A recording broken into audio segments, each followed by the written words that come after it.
Good morning. It's a beautiful Saturday morning and the sun is right, the day is right to smoke a nice pork butt. Now I'm doing this for a friend of mine, Curtis Johnson, Comcast business colleague and friend. And Curtis, let me show you around, brother. So you got a bullet smoker and it is the best thing in the world. You know that, I know that.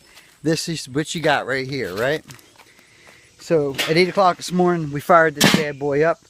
I've been telling Curtis about the Applejack secret that I got going on, but let me show you folks. This has been in the fridge for about 48 hours and this is my pork butt, and it's got a nice layer of seasoning. It is basically McCormick's Applewood rub and also a product called Jack Daniel's rub. It is awesome. So those are the two things on there.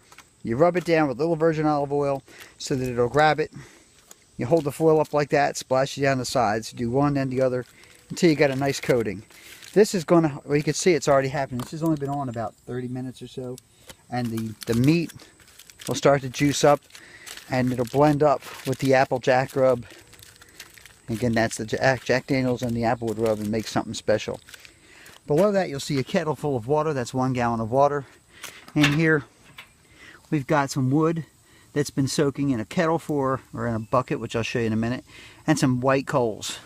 So you fill that bucket of charcoal up all the way. When you get this thing, you're going to need to adjust it. You see the holes here? Those holes were what the factory put the second rack. Well, I didn't like them, neither did my father-in-law, so he and I put the rack up higher, and this way we can put the bowl up higher, and it gives you room to place the wood inside here. The wood will sit. You won't have room to shove the wood in if you get your kettle full of coals, and it won't burn long enough. So you put this kettle up about 3 inches and then you're in business. That's really important. It took us a while to learn that one.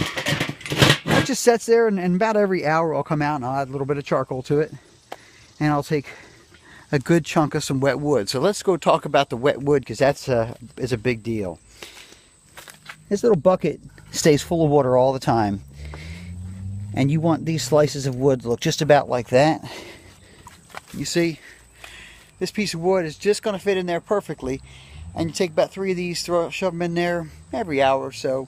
It'll soak up the fire. Before you know it, you'll be up to maybe 4 or 5 pieces of that.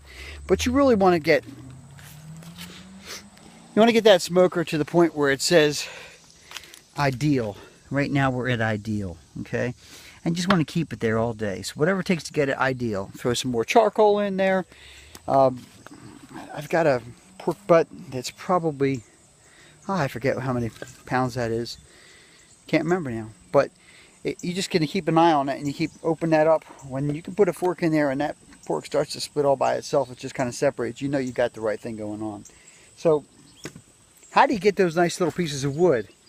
Take you a log about this big and start there. If you got the right log, you're not splitting it in half after you got it. So it's just a little tip I learned, because I was taking big logs and chopping them, and then they're still too long to fit in the smoker. Duh. So get a little log like that. Right? Boom. There you go. You got 5 good pieces of wood to throw right in that smoker. This is just old plain hardwood. It doesn't matter. The trick is that it's not pine. It's not something junky. We got some Applewood at my father-in-law's place that we got on Craigslist from some dude. But it's good dry wood. You split it and then you soak it, because that wetness is what's going to make all the difference. And I like to keep this little bucket full. It's kind of low right now. So one more tip: save your gallon jug of milk and fill it up.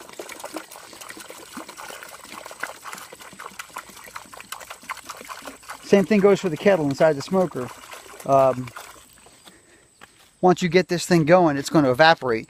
But this bullet smoker is great, because it's great to smoke stuff, but smoking it dry versus smoking it in a little tub of water like that.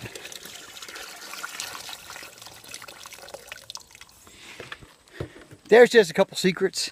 I hope you guys have a great Saturday. I know I'm going to, and I know that Saturday night I'm going to have some great pulled pork. So Janet's favorite saying with her beach body is, I'll help you get your butt out of the way. Today I want my butt right here. Have a great day.